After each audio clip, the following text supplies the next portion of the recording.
My name is Josh Houry, and I am the Community Relations Coordinator here at the Saskatchewan SPCA.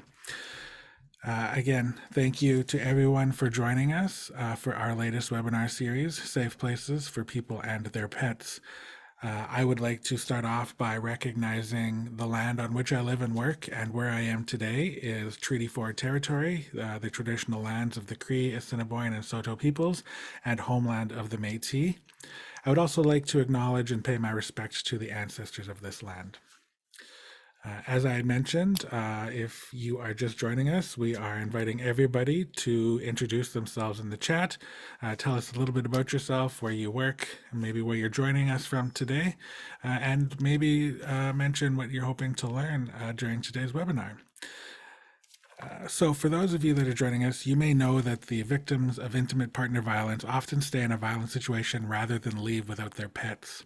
There are limited options for animal owners who want to leave an abusive relationship, and currently, most domestic violence shelters in Saskatchewan do not allow pets. This special three-part webinar series will explore domestic violence and how it affects both people and their pets.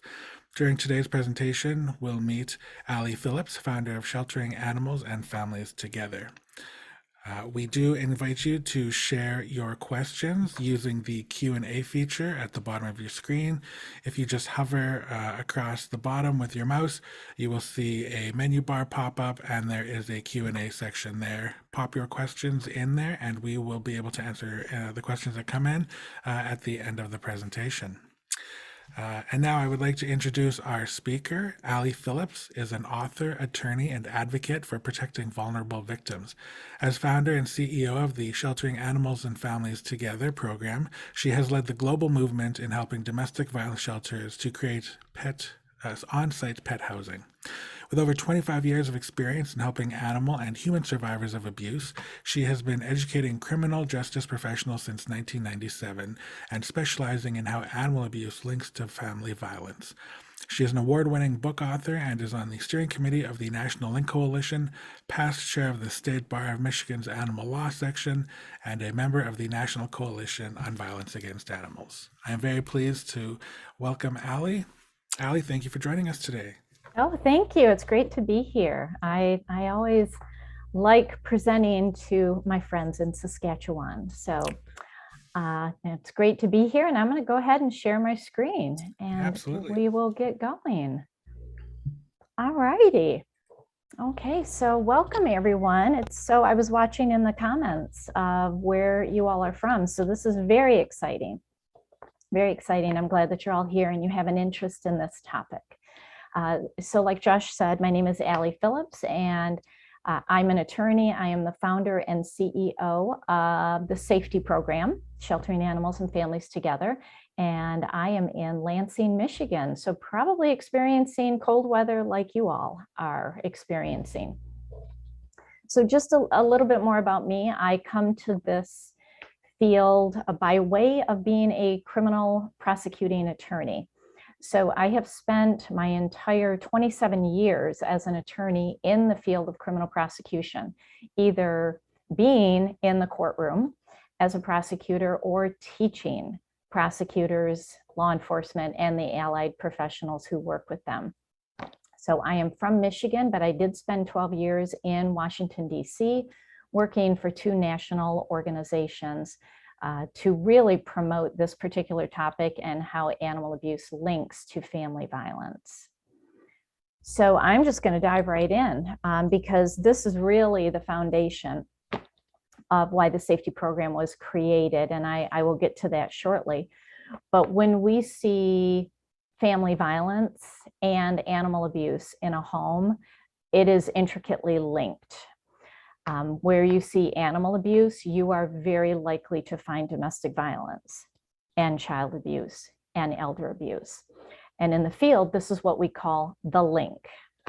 So I'm just going to go through just a couple of studies before I get to this housing program. But I did some research into, how many Canadians have a pet. And your numbers are a little bit different than here in the US, but I was really amazed to see that 56% of Saskatchewans have a pet. And when looking at overall, pet ownership, over 38% of millennials have a pet. This is a growing population of pet parents. And, so in Canada, there is 7.7 million dogs and 8.1 million cats. So I love both cats and dogs. I'm a cat person, though. I have 3 cats. I mean, I even have a cat unicorn behind me. So, and at some point, I'm hoping my cat Rudy will come sit on the back of the chair because that's what he typically does. But you have more cats than dogs in Canada. And it's the same thing here in the United States. But that just kind of gives you an idea of the population that you are serving that has pets. So, just kind of keep in the back of your mind as a domestic violence provider that over half of your clientele have a pet.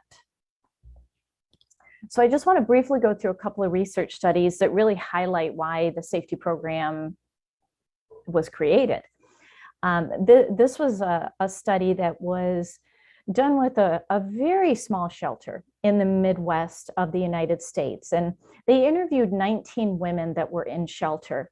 And what they were trying to figure out is, whether a bond to our companion animal is determinative in the type of abuse experienced, when to seek shelter, in the recovery process. And so they found of the 19 women that were interviewed, 12 had pets, 12 of the 19. All 12 said their pets had been threatened, and 7 of the 12 women said that their pets had been harmed or killed. But all of these women were in a shelter that didn't allow pets, so they left their pets behind. And this particular study found that the stronger the bond with a pet, the more the pet was abused. The pet was actually used as part of a control tactic. And then the weaker the bond, the less the pet was threatened or harmed. Those that were surveyed also said that they wanted their pets with them to help in their recovery. They wanted to be asked about pets at intake, and they weren't. And they wanted their veterinarian to ask about pets and to offer safe, affordable housing. And, overall in this study, the women that were interviewed felt a complete lack of control over whether they stayed to protect their pet or whether they left and found safety. And so they were very, very critical of shelters that did not provide pet housing options. And then this is a study that I always come back to, and it's really helping us understand that when children in particular are in a home and they witness animal abuse, the trajectory for them is concerning. And so this particular study was interviewing college students, about 860 college students, and over half of them had experienced one form of abuse while growing up, whether it was child abuse, witnessing domestic violence, or witnessing animal abuse. And the study found that those who had witnessed animal cruelty were more than 8 times likely to become a perpetrator of violence against people or animals. They found that witnessing animal cruelty was the biggest predictor of violence by the observer, by the witness, more than experiencing their own abuse and more than witnessing domestic violence. And there's all sorts of statistics about that. But this is concerning, and I bring this forward because we have to be looking at the children that are in the home, because we want to stop that cycle of violence. And when they're witnessing animal cruelty, this is sending them down a road that nobody wants them to go down. And then the witnessing of animal cruelty, when it was paired with child abuse or exposure to domestic violence, it actually risked or increased the risk of animal cruelty in that home. So lots of red flags here when children are growing up in a home with violence, including animal abuse, because violence is violence, whether it's committed against a 2-legged or 4-legged being. Violence is violence, and it all has to be dealt with. And then in rural communities, I live in a rural state. A lot of people think of Detroit as Michigan. Detroit is a very small part. Michigan is very farmland, rural, much like Saskatchewan. And so this particular study, which actually came out of Canada, was looking at the barriers that prevent rural women from leaving domestic violence abusers. And what they did was they identified animal abuse, social and geographic isolation, poverty, lack of social services, inadequate transportation, and firearms, all as factors that silence women and stop them from leaving, silence them from reporting and stop them from leaving. And many of these women not only had companion animals, they had companion farm animals. And they found that the farm animals were often threatened or neglected as a mean of controlling. And 45% of the women in the study said that their pets or farm animals were deliberately threatened with harm. And in 41% of the cases, they were harmed or killed. So there's a lot of barriers in rural communities. And how do we help? How do we get help to them, especially if they have pets? And then this particular study from 2017 comes out of my friend Amy Fitzgerald, who is a professor at University of Windsor. And she surveyed 86 shelter women across Canada that were in shelter at the time, and found that 90% said that their pets had been mistreated. Now, the mistreatment came in the form of the abuser verbally threatening to get rid of the pet, scaring pets on purpose, trying to frighten them, hitting them, throwing objects at them, harming them, threatening to kill them. And 56% of these women delayed leaving because they didn't know what to do with their pet. They stayed in the home because they didn't know where to go. And 1/3 of the women who went into shelter without their pets considered returning to their abuser in order to safeguard their pets. Now, the study didn't say whether they actually went back, but they considered going back, and I would suspect that some actually did. So knowing all of that, that's just a real brief synopsis of some of the studies that are out there. But this is the solution. The SAF-T program has a manual that is free to domestic violence shelters that walks you through every step of the process. And I'm going to give you some highlights here so that you can see that, when I created this program, I wanted it to be simple. I did not want it to be complicated, time-consuming, or costly. Now, you can complicate it, make it time-consuming and costly, or you can keep it really simple. And the SAF-T program is the only global initiative working with domestic violence shelters all across the world. And the first set of written guidelines, I can't believe that they were published 14 years ago. February of 2008 is when they were first published. So the manual is on its 3rd edition. And if you are with a domestic violence shelter, please go to the SAF-T program website and you will see where you can request the manual. And I want to show you this because this is where we're at when it comes to pet-friendly domestic violence housing. Green means there is at least one pet-friendly shelter. Red means there are none that I'm aware of. So please, in the comments, let me know if I have missed a shelter in Saskatchewan. But your website in Canada for finding pet-friendly sheltering is sheltersafe.ca. And I am in the process right now because I'm finding that many shelters actually list themselves as pet-friendly when they are really not.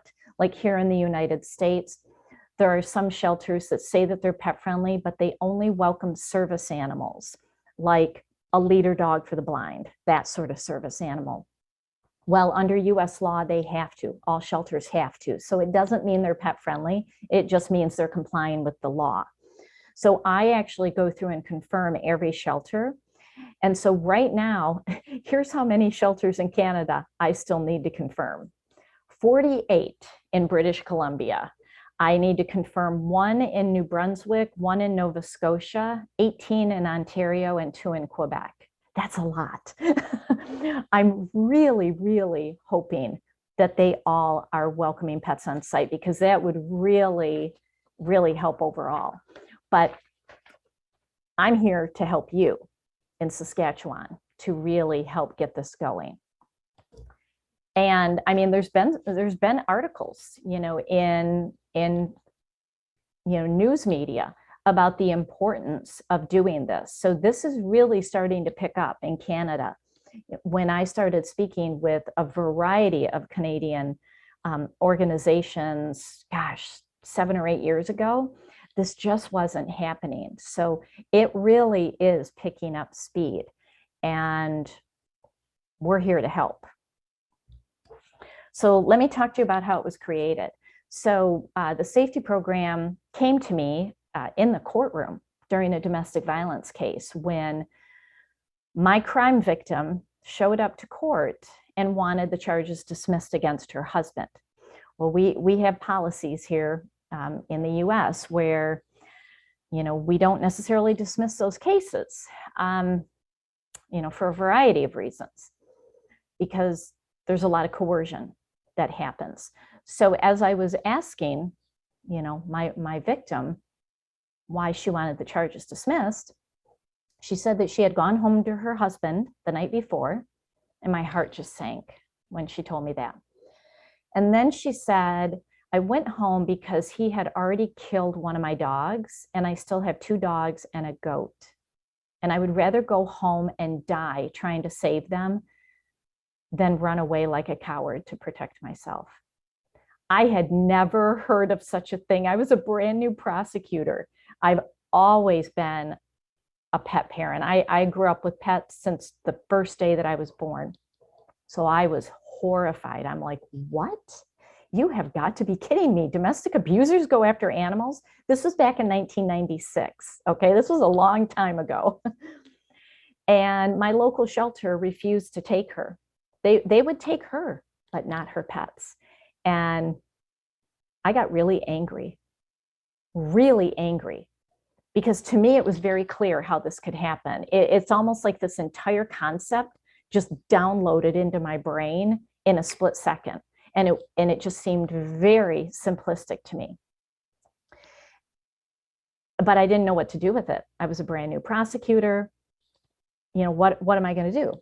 So it wasn't until about 8 years later that I moved to Washington, D.C. I am now speaking and teaching all across the country. And I started introducing this in, and I started specializing in the link and sharing this as a solution.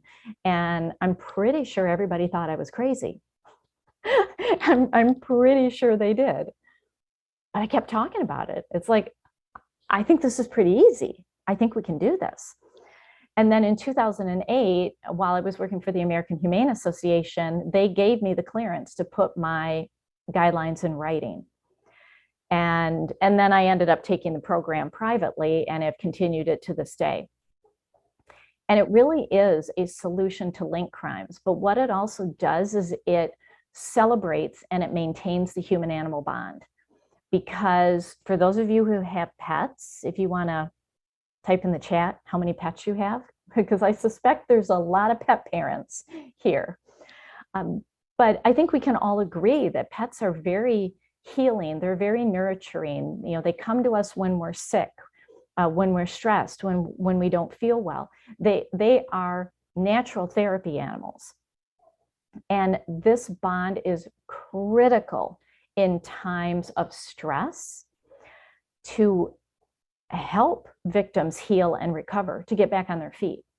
I mean, it is absolutely critical, not only to the mental health and the emotional health, but the physical health.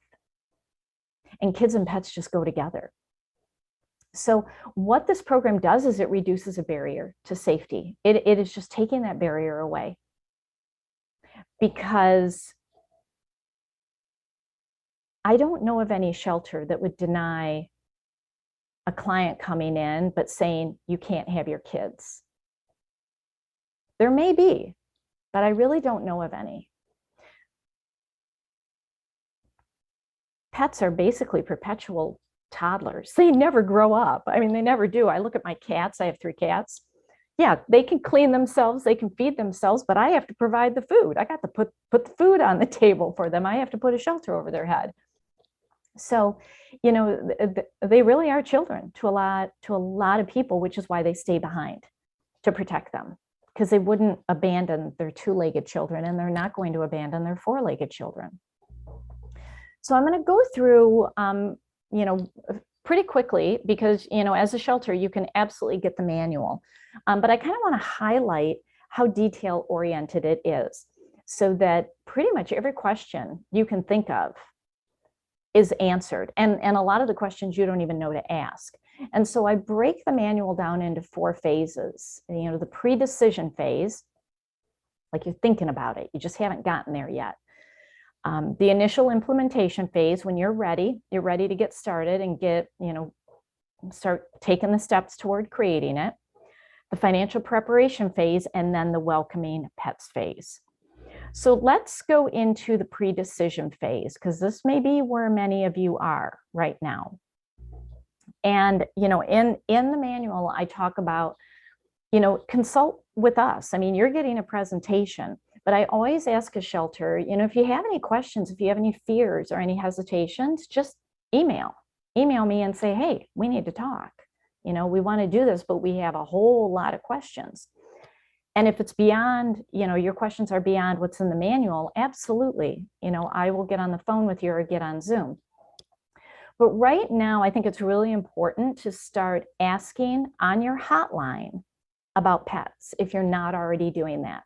So as people are calling in seeking services, ask them, how many pets do you have? You know, are your pets safe? You know, what's the welfare of the pets? Have they been injured? Have they been threatened? Are they safe? You know, do you have friends or family that can take your pets?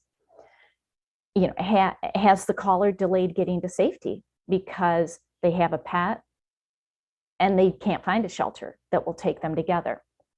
And then it's really preparing your hotline workers with resources like the SAF-T Program website, because I have a list of shelters. There's the link to the Canadian listing.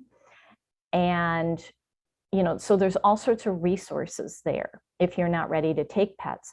But why you want to start surveying, whether it's for a week or for a month, is getting data, because then you can go into your community and say, hey, you know, in a 1-week period, we received 100 calls, and 70 of those calls, the people had pets. We need your help. We need to be able to welcome these people. So that's why you get it. You can get some real solid numbers. And then consult with your staff. You know, this has to be buy-in across the board. You know, any program that is initiated by one passionate person likely won't succeed, because what if that person gets promoted, or they move to a different job or a different agency, you know, or they retire?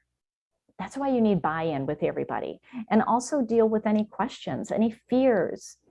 You know, I'm going to get into in a little bit about how these animals are not roaming wild in the shelter. That's not happening. So anybody who has a fear of animals, they really don't have to worry about this. Even allergies, they just don't have to worry about this. It's all addressed in the manual.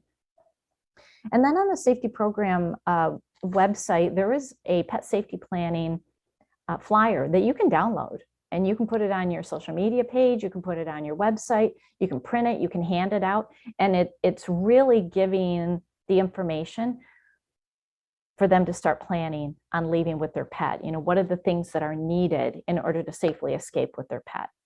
So this is all kind of the implementation phase. We're thinking about it, you know, but we want to start getting ready. This is how you can help in the meantime. And then it's really important to garner support, not just of the shelter staff, but if you have a board of directors, explain to them the link, share those research studies, share that 56% of Saskatchewans have a pet. So you're not able to serve 56% of your population, and you want to. You know, go to your community leaders, ask for support. I'm going to talk about partnering up with your animal protection community. I mean, you have Saskatchewan SPCA, which is an amazing organization.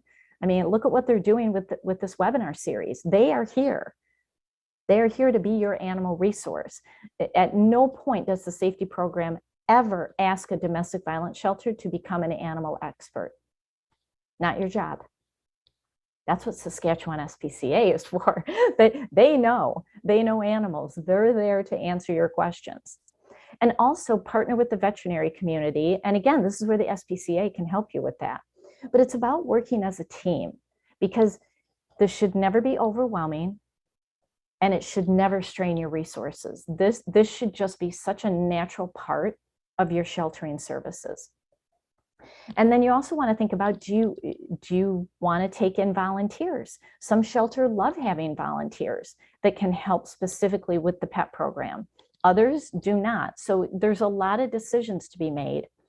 But one of the most important is who raises their hand to say, I'm willing to lead this up. I'll be the safety director. I will lead it up. So that's a big thing, is finding somebody who's willing to raise their hand.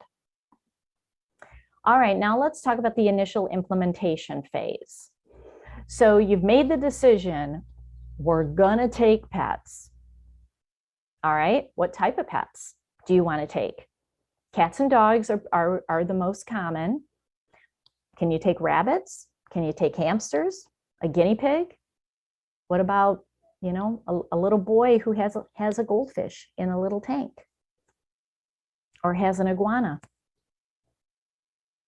or a snake, or chickens, or a goat, or a donkey, or a horse, or a cow? I mean, you can see the animals are endless. Decide on what animals you can help. And how that's going to play out is, what housing style are you going to opt for? So I'm going to actually show you in a little bit all of these options. And the shelters that are having the most success have multiple options. But again, it's just dip your toe in the water. You know, pick the easiest option for you. And then that'll help you determine the pets. So I'll just briefly go through them, and then I'll explain more as I give you actual examples. So housing option number one is where you put pets in the room directly with their family. And this is like you going on vacation with your dog or with your cat, and you find a pet-friendly hotel. Okay, it's like that. It doesn't cost any money to do it. You can literally accept your first pet tonight, and they just stay together. But not all housing situations are optimal for that. But if your clients each have their own individual room, this is easy to do. Second option is creating an in-shelter kennel. So this is an indoor kennel that is within the shelter. You know, the pet owner does not have to leave the shelter to go see their pet. It's inside. Maybe it's a spare office, a basement, an attached garage that you turn into an indoor kennel. Again, this is pretty simple to set up. It can be set up usually within a couple of days. You just need some cages because you don't want to intermingle pets of different families, and they're isolated in a room. All right. Option number three, this is an outside or a backyard kennel. If you have space for this, this is where you basically build a little pet shelter. Now, not all animals are going to like it. Cats in general are probably not going to be real fond of it. Dogs would probably be thrilled to have a backyard kennel and to have that fresh air and run around and do all of that. So this is where identifying the type of pets that you're going to take is going to help you with your housing. So I'm going to show you some photos, because shelters that have done this have just been so creative in how they utilize their space. Okay. And then option number four is second stage or transitional housing, because at all phases of the process, until a client is fully independently sustainable, you need to have pet housing, because if there is a break in the chain of housing, that is when they could return to the abuser or experience homelessness. All right, so I will come back to those. So there are 4 important policies with the SAF-T program that really help with the success and sustainability. The first is having a memorandum of understanding with a local animal shelter like Saskatchewan SPCA. And this is for those situations where maybe you have a client who has 12 dogs and you can safely house 5. What do you do with the other 7? That's where you contact your animal experts and say, help, we have a situation, can you help us figure this out? Same thing with noisy pets. Some pets are going to be quieter when they are with their family, especially in the room. They may become very loud if they are separated. And if it's disruptive to all the residents, that pet may need to go off site. It's not preferred, but there are situations. Again, your animal partner will help with that. What about large and exotic animals? What about horses? What about, the 4-foot-long iguana? I actually got that call from a shelter in Oklahoma. A woman showed up with a 4-foot-long iguana named Fred. And they wanted to know what to do. And I said, let him in. He is going to be more of a couch potato than any cat or dog I know. And he was. He was not a problem at all. But you need to have an animal partner to help you with that. And then what if a pet comes in that is acting aggressively? I mean, there's a fine line between aggression and stress. Maybe stress from being abused, being neglected, being in a strange place. This is not for you to figure out. Your animal partner is there to help you. So that's why that's really important to have that partnership. It's also important to have a partnership with a veterinarian, because as soon as a client comes in with a cat that has a broken leg and it's the middle of the night, that's not when you go looking for a veterinarian. Find a veterinarian up front that is willing to help. And a lot of veterinarians, in fact, I would say most, offer free services. Basic services are free. Anything that's a little more extensive, like surgery, things like that, they're providing at a reduced rate. But having a veterinarian is very important, because some pets have not received veterinary care. That's actually part of the abuse cycle, where animals are withheld from veterinary care. So some of these pets may have never had any basic vaccinations. They may not be spayed or neutered. They may have health problems, and that's where a veterinarian can help. And it's also important to partner with a homeless agency, because we're finding that too many victims of domestic violence who have pets and can't find shelter together will experience homelessness. And we need to help them. We need to identify them. And that's where a homeless agency can really help you with that. And then the last, and this is probably one of the most important policies, the family cares for the pet. It's not the shelter's job to care for the pet. This is really a privilege to bring the pet on site, and part of it is to maintain the human-animal bond. So, with the beauty and the good of the bond also comes scooping the litter box, feeding, walking the dog, all of that stuff. It's part of the normalcy, because that's going to help with resiliency, recovery, getting back on their feet, and healing. So they care for their pets. That also virtually eliminates any issue with bites and scratches, because no one in that shelter should ever have contact with those pets. Dogs are not being paraded through the shelter to go outside, and they should, not be touched by all the residents. There's probably going to be kids in shelter who get really excited knowing that there's a dog on site, but that's not the time for them to go pet the dog. Because even though the pet owner may say, oh, my dog is super friendly with kids, you don't know what's going on inside. They may look calm on the outside, but they've just experienced a trauma, just like their human family. And you may not know the extent of any abuse or neglect that they have suffered. So no one touches these animals. that really helps with liability insurance. And it's just going to give you a lot of comfort knowing that nobody should be bitten or scratched at all, because nobody is touching these pets but the family. They care for them and they have to maintain that.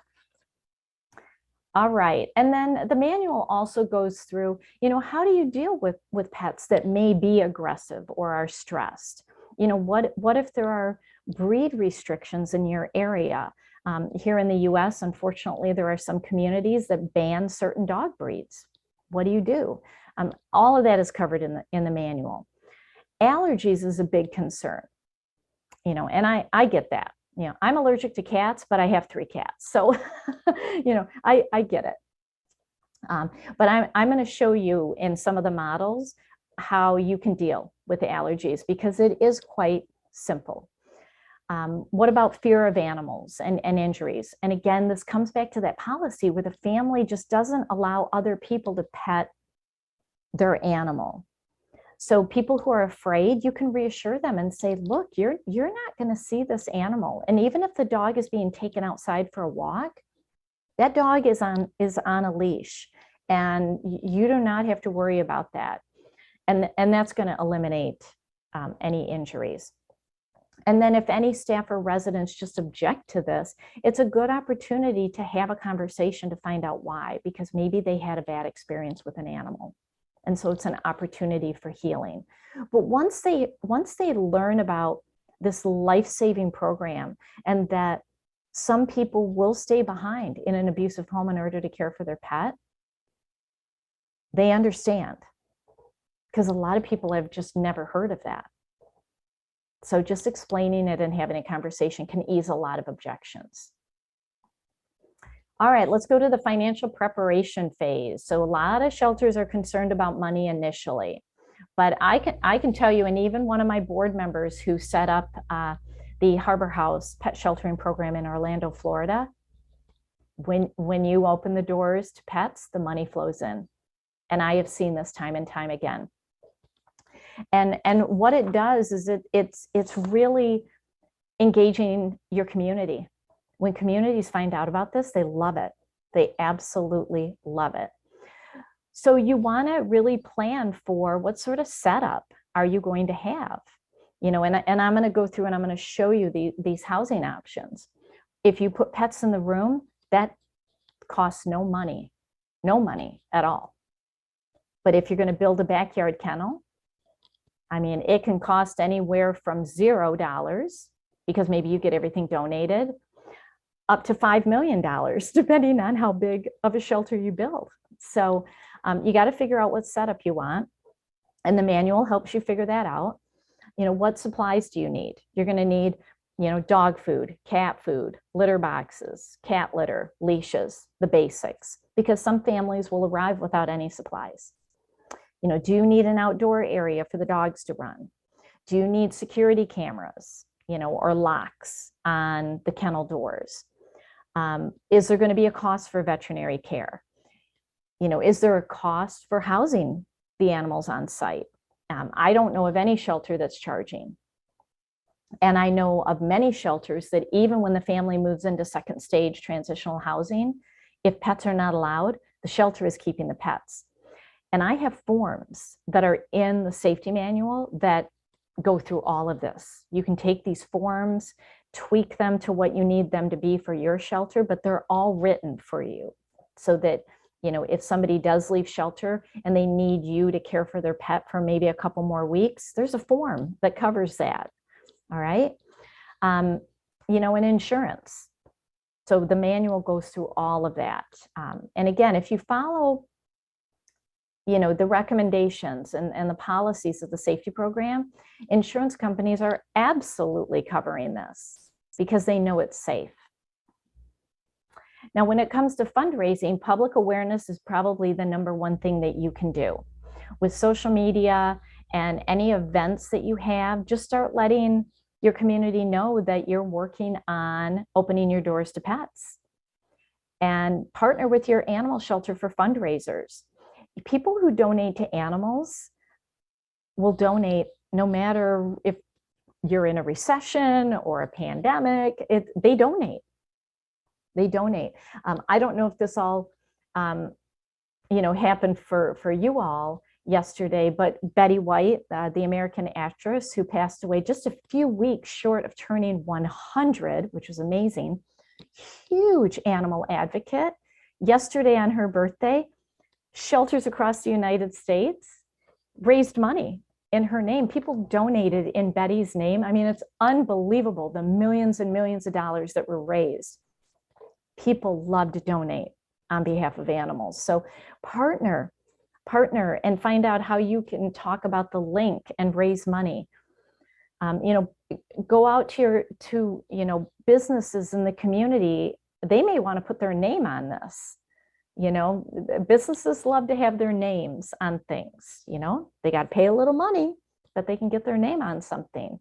If you're building an outdoor dog run, if the local coffee shop wants to sponsor it, great, they can get a plaque on it. It can be the canine coffee run. You can do something really cute like that. But another good thing is to go out into community groups, service organizations like the Rotary Club and, groups like that, and talk to them about what you're doing. I talk to a lot of Rotary Clubs about this, and they're prepared to help. I mean, they're prepared to help. You just got to go in and ask, and they will help, and they may give you manpower or they may give you money. Schools, going into the schools, they may adopt your program. Maybe they do a pet food drive or a pet toy drive. You just go and ask. Putting donation canisters at pet stores, veterinary clinics, and also creating an online pet wish list. So if you have a wish list on your website of what you need, add the pets to it. Tell your community exactly what you need. So the photo you see on the screen is a giving tree that the Naples, Florida shelter takes around the community. The children make butterflies and write on the butterfly what they need for the pets. So maybe it's a bag of litter, a couple cans of food, a leash, a litter box, a pet bed, some toys. And, customers can just take the ornament, they go buy it, and then submit it to the shelter. And the shelter really doesn't have to fundraise. They just send this tree around and people give them what they need. Let's talk about welcoming pets. So you've gotten through all of that and you've created your housing model.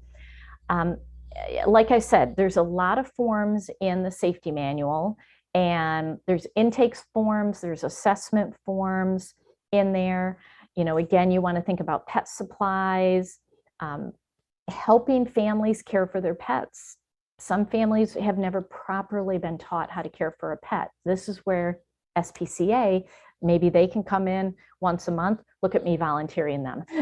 Maybe they can come in once a month and teach a pet care class, how to approach a dog class. Enrichment, the manual goes through all these various things you can do to enrich, the stay of the animals, especially if they are in a kennel. So anyway, all of this, I want to actually show you the shelters, but all of this is in the manual. As you can tell, it's probably covered things that you may not have even thought of.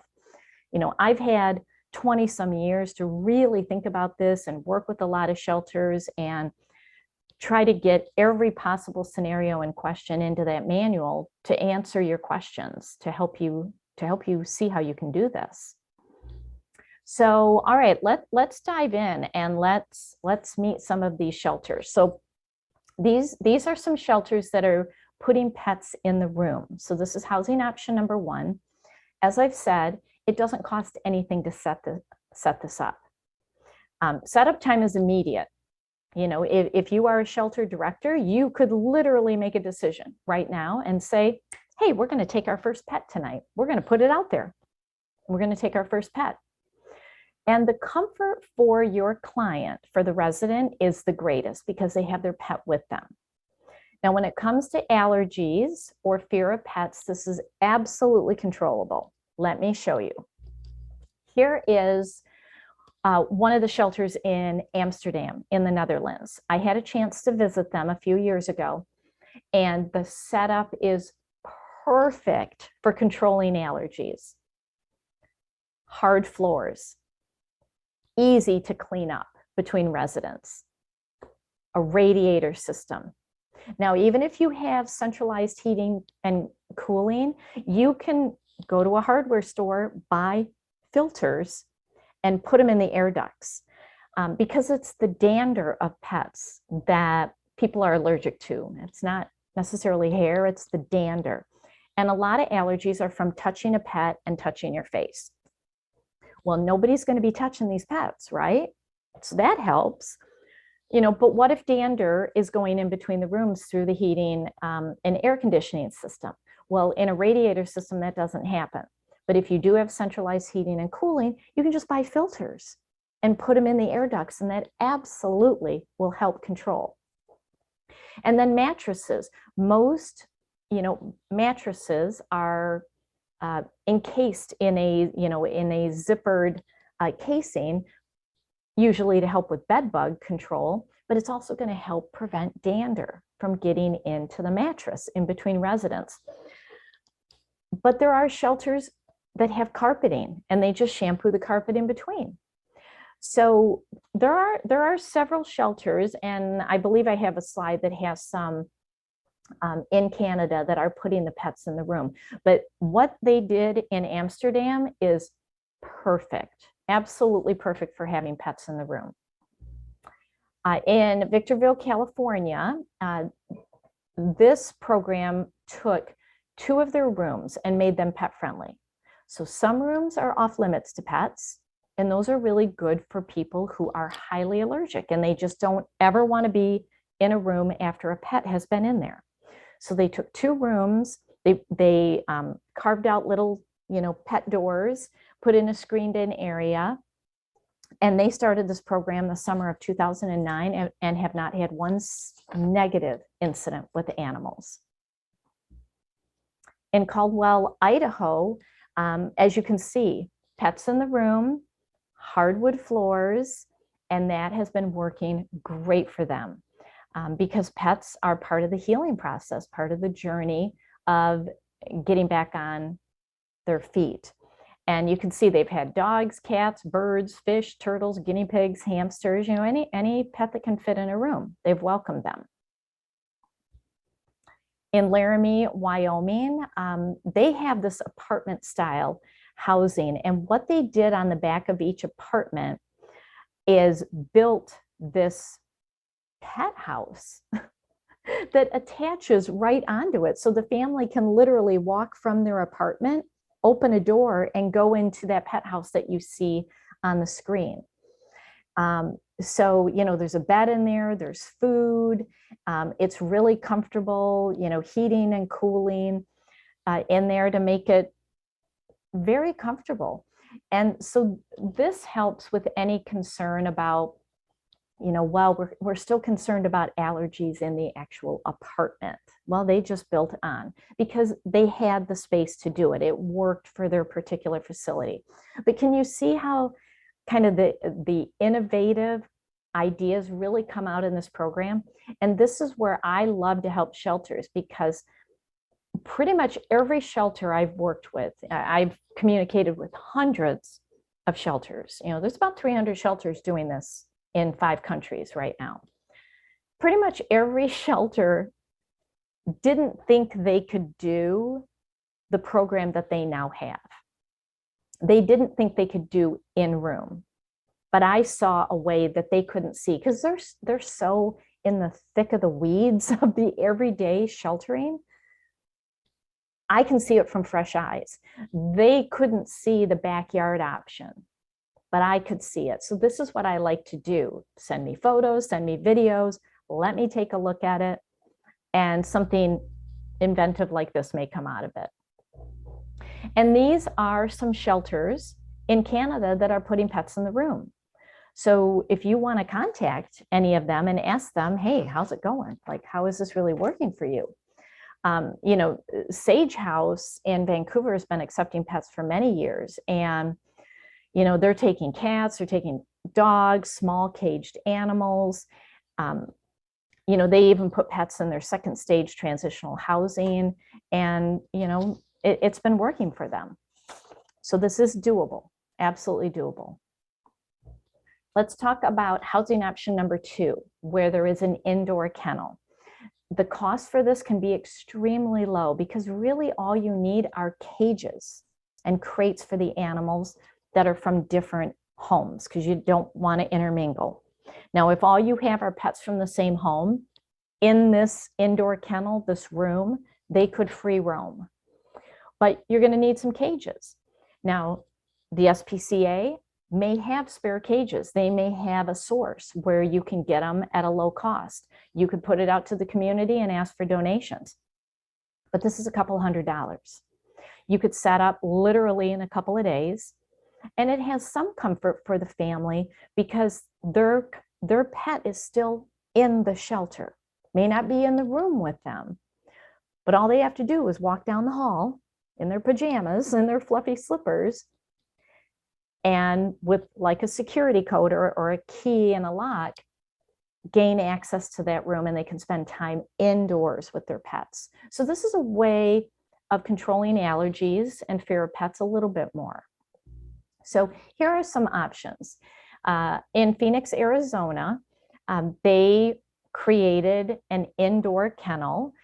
It's actually quite large. They have a waiting room where they can sit with their pet. They can watch TV. They have small cages for the small pets. They have large kennels for the larger dogs. They even have an outdoor dog run area. In Ontario, Interval House, they built a really beautiful indoor kennel in July of 2018. And they have 2 pet-friendly living rooms with televisions. So, you know, how many times do we like to sit on the couch with our cat or our dog, you know, and, you know, watch a Hallmark movie or Harry Potter or whatever? You know, they've mimicked that, where they can do that and get that normalcy back. But they also have laundry and a food prep area. They have a large outdoor enclosed yard for dogs to exercise and play. And they even put in a separate heating and cooling system in that area. So they have partnered with VCA Canada to help them with their veterinary care. So they set up a really beautiful system. And it can be as simple as what Mountain Peace Shelter in Colorado did. They took a garage and they cut it in half. One half has small pets, you know, cats, small dogs, rabbits, hamsters, birds, and the other half has dog kennels. But they utilized a garage and it worked great for them. You know, because animals don't need fancy. They don't need fancy. They just want to be safe and they want to be with their family. Naples, Florida, I had a chance to visit them very early on as I was writing the first manual. And they opened their doors in 2002, and they literally took 6 large crates, put it in the corner of a utility room, and called it a day. And that's how quickly they set up. And so, you know, really, really amazing and really simple process that they did. And then that door that you see goes to this outdoor area where the families can go and spend time with their pet. Here in Michigan, in Saginaw, I had a chance to help them implement, and they took a part of their basement that was just filled with storage and items that they didn't need. And they created 3 dog runs, put in the doggy doors, created the outside kennels, and then also created a food pantry area. I mean, really cleaned up the basement. It looks nice. And it's where they have all their pet storage, but they can put 3 dogs in the kennel, and then smaller pets actually go upstairs in the rooms with their family. And Whiteville, North Carolina, a lot of these shelters I've had an opportunity to visit, and I love the simplicity. They took a spare room and put crates in it. That's it. Now, they also allow pets in the room, and they also have one outdoor kennel. So they've done 3 of the models at that shelter. Now let's look at housing option number 3. This is your outdoor or backyard kennel. Now, again, depending on donations, I'm a big fan of asking for free stuff. So you might get free labor and free materials, or it could cost you thousands, tens of thousands, $1 million, depending on what you want to build. It can take several months or several years, and it actually has the least amount of comfort for the family because the pets are not even in the shelter. They are in a different building on the property. But this eliminates any concern about allergies or fear of pets. So it is a good option. It's better than not housing pets. So I like to show this picture of Lake County Resource Center because it shows how you can take a space that doesn't look like much, the top photo, and you can turn it into a pet shelter. So when they sent the photo saying, Allie, we don't really have space in our backyard, I saw that and I said, you have loads of space. You don't have to use it all, but you have a lot of space. And then the bottom photo shows what they did. And it worked. So, you know, they just needed to hear that it was doable, and they did it. Fort Collins, Colorado. A lot of the shelters take these prefabricated sheds, make sure that they're ventilated and heated and cooled, and turn them into outdoor kennels, but then also create an outdoor kennel option. So that's what they did, very simplistic, and a lot of it was donated. Quigley House in Florida has a cat shelter on the property, as well as covered dog kennels on the property. Fort Walton Beach, Florida, they actually have all the models: in room, in shelter kennel, and then they took an old shed and cleaned it out and made 3 dog kennels in it, and then put in the fencing so that the dogs could go in and out. Aware in Pennsylvania had this shed built for them, put the dog runs directly onto the shed for safety, you know, because kids were still playing in the backyard. And so they made sure that it was fenced in so that the dogs could be safe and the kids could be safe. And in Brigham, Utah, they opened 10 years ago. Wow, I can't believe it's been 10 years. And they spent $0 on that fencing and the kennel that you see behind, because it was donated by an Eagle Scout who had a merit badge that he needed to earn. So he went out and got the donations and then built it and got his merit badge. And then they received a grant to get food from Petco. So this is where, you know, you can tap into community service organizations and they can help you. All right, and then housing option number 4. This is often rental housing. This is your second stage, transitional housing. So it's often very dependent on a landlord and finding affordable housing. You know, again, it's going to be the greatest comfort for the family because they are with their pets. But if there are issues about allergies, you know, this again is something that has to be addressed depending on what the housing is. But if there is a break in the housing for people with their pets, the people can actually go back into the abusive home, or they may experience homelessness. So, you know, if you're taking pets, it's thinking about it all the way through the process. So, you know, a lot of this has been a big focus for the SAF-T program the last couple of years. And I'm finding that a lot of shelters simply don't have second stage or transitional housing programs because they can't find affordable housing. They can't get landlords that will consent to help, let alone consent to having pets on site. And so I've been working with shelters on finding pet-friendly rentals. I have a link on my website. Some shelters are able to pay a pet deposit because that can be a barrier for some families. Some shelters are even paying the rent. But the big thing is supplying a pet reference letter.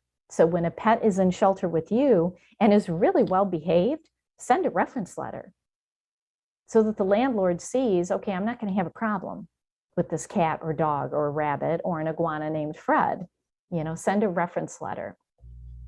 And so in Ontario, the Rainy River shelter has second stage housing.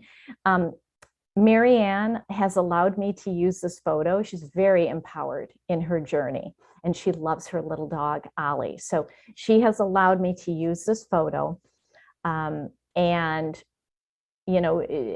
really has talked quite openly about she would have never gone into shelter had she not been able to take Ollie with her.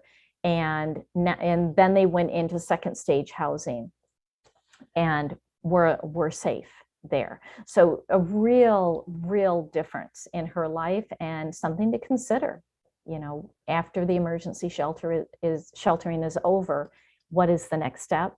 Pets need to be a part of it. And then last but not least, the SAF-T program, we have a technical assistance center. So if you need help, you can go to the website, submit your request. I get on a lot of Zoom calls with shelters and help brainstorm how to do this. The SAF-T Startup Manual is a free manual to domestic violence shelters, so you can go to the website and request it, and I will give you online access to it. And like I said, it's got sample forms, policies and procedures, that can be downloaded. The forms are in Word format so that you can alter them to fit your needs. And if you need help, this is where you can find me, and you can also follow what other shelters are doing. So, all right. I'm ready for some questions, Josh, and hopefully I didn't go too far over here. No, thank you so much. That was very enlightening, Allie. I really enjoyed your presentation, and we do have some questions. The first one actually relates to the statistics that you shared early on about 56% of Saskatchewanians owning pets. This person is wondering if that's a high statistic in relation to other regions. No, it actually seemed pretty consistent, because I think the overall number in Canada was something like 58% for the whole country. So you're right in line with the average. Okay. Another question that we had was, what do you suggest in a case when authorities argue that just because there are studies in the US or Canada about the link between animal abuse and domestic violence, it does not mean or confirm that we can find a link in other countries too? Oh, the research is coming out of a lot of countries. We have research coming out of Australia, New Zealand, Japan, Italy, Greece, France, the UK, I mean, South Africa. It's coming from all over. And really the foundation of it is when animals are considered companions, when they are loved, and we treat them, with love. It doesn't matter what the species is, the abuser targets that. Mm-hmm. If that connection wasn't there, then the abuser wouldn't have that control. It would be, like if, think of something that you don't enjoy. If an abuser went after that, you'd say, well, that's no big deal. Mm-hmm. I didn't enjoy that anyway. Yeah. So when that happens, it doesn't matter where in the world it happens. It is that bond. It's that human animal bond that the abusers are exploiting and targeting. And there is research all over the world. And if you want to look at any of it, I'm on the steering committee of the National Link Coalition. And if you go to nationallinkcoalition.org, somewhere on that website is a bibliography of research, and it is extensive. It is extensive. And I think even just signing up for the link letter is another fantastic resource. I get that monthly, and it's filled with a ton of information that I think many folks here today would find useful. Yes. Can folks that are trying to create a shelter access the startup manual as well? Sure, yeah, because there's a category where if you're not with a domestic violence shelter, it'll just ask, why do you want the manual? And that is for grant reporting, because I am restricted in where it can go. Mhm. So just explain that you are creating a Okay, shelter. Yeah. great. Will we be able to share your slide presentation with the attendees today? Oh, yes, I can send a PDF to you and you can Perfect. absolutely share that. Yes. That would be fantastic. Thank you.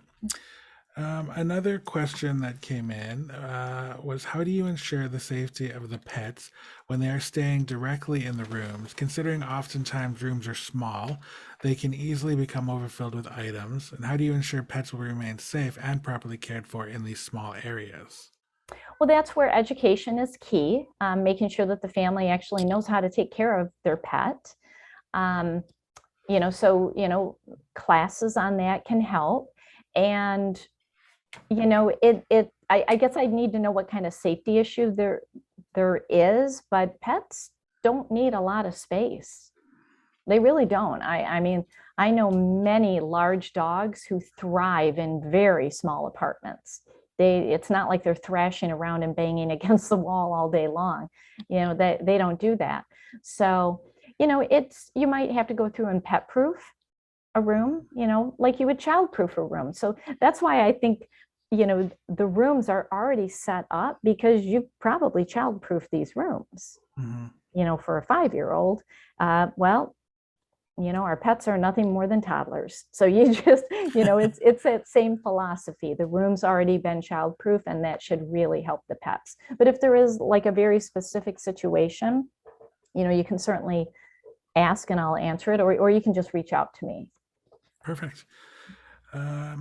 And then another question kind of ties in relation or ties in with the safety of pets and individuals, but this one relates more to dealing with issues that may arise, such as fleas and things of that nature. Mhm. So I'm assuming that again would just be a similar situation too with education and that type of approach to dealing with that type of situation. Yes, and having that partnership with a veterinarian, because all animals that come in should have an initial um, basic examination to make sure they don't have fleas, Hmm. make sure that they've had, basic vaccinations, um, you know, offer spaying and neutering, checking for any injuries and that sort of thing, because the family, the pet owner may not know Hmm. that there is an injury. It's not like you can see a broken rib. Yeah. Um, but having that basic exam will help out a lot. Hmm. And then somebody had, and I think this goes in, you kind of touched upon it too. Somebody, when you brought up the partnership with veterinarians, they had also mentioned the possibility of partnering with, animal behaviorists and trainers as well. And that Mhm, certainly sounds like something that could be useful for a lot of mhm, folks too. And I think there is probably a wide spectrum of partnerships that a shelter could develop with animal mhm. related businesses and providers. Exactly. Yeah, because I really find that other businesses love this program. They want to be a part of it. Veterinarians want to be the veterinarian that Hmm. supports their domestic violence shelter. So you just have to go out and ask and, see if they're willing to help. And, especially like if you have large animals that need help, I was doing some online research and I didn't really see any large animal rescues in Saskatchewan. I think I found one in Alberta. Um, but don't let that be a hindrance. Maybe you go to farms, a Hmm. farm owner, and say, hey, I see you have horses. If you have an extra stall, if we have a client that needs safe housing for their horse, can we put their horse with you? And of course, it all has to be confidential because you don't Hmm. want the abuser finding them. But it's thinking like that. And this is where I love to help. It's like, let's brainstorm. Let's find where you can put them. Don't let that be a hindrance. Yeah, absolutely. And then one of our last questions is, how do you ensure safety for both pets and individual? Oh, I think I just read that one. Let's go to the one below that. With the Saskatchewan Canadian statistics on pet ownership, do you know what was considered a pet? Is it only cats and dogs, or are other species considered as well, like rabbits, horses, etc.? Yeah, other animals were considered, but overwhelmingly it was cats and dogs. Yeah, I think the number just overall in Canada was 7.7 million dogs and 8.1 million cats throughout the whole country. So that was the largest population. But other animals were definitely considered. Great. We do have a question here too, and from somebody asking if they can share about this webinar on our foundation's Facebook page. And absolutely, feel free to share this webinar. We will also be uploading this to YouTube as well, and we'll share that on our social media. So anybody who's interested can actually, go back and watch it again, or share it with your networks and other individuals that you think this may be helpful, to them in planning ahead for maybe implementing something new with their shelter. And then, I guess one last question here too. If you are asking a local farmer to house animals, would you obtain a criminal record check to ensure safety? Yeah, I mean, whatever your protocol is for people who foster, I would follow that protocol. I think that is something that's needed if you are able to do it. I mean, some criminal record checks are not legally able to be done. I don't know what the rule is in Canada. I know we've got some restrictions here in the US. But yeah, you definitely want to make sure it's a safe place. And usually that's word of mouth. Mm-hmm. Somebody at the shelter has an uncle whose best friend has a farm. And it's like, okay, Uncle Bob's friend is a good guy. We know this. So Yeah. that's why I find a lot of that works very well if you struggle with doing like a background check like that. Mhm. Yeah. And I know my colleague Sandra Anderson said it best in the chat here that we here at the SaskSPCA, we're happy to provide guidance relating to on-site pet care, and we can help folks get in touch with local animal shelters. We also have, connections with other groups such as the Saskatchewan Veterinary Medical Association. So if there's something that you think you need a little bit more guidance on, you can always reach out to the Saskatchewan SPCA as well. And it certainly sounds, Allie, like you are more than willing to jump on Zoom or jump on the phone and help out in that regard as well. Yeah, absolutely. And yeah, I mean, you all are an amazing resource for your domestic violence community. And it's just letting them know that you're there and you have resources. So it's like there's this network of safety that can be created for your community. It's just literally conversing together and sharing resources and letting everybody know what's out there. So yeah, thank you for what you're doing, because this is amazing, this webinar series.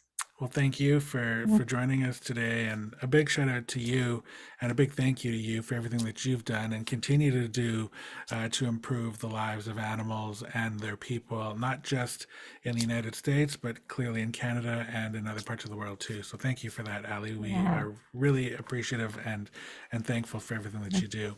Yeah, And thank you. you're welcome.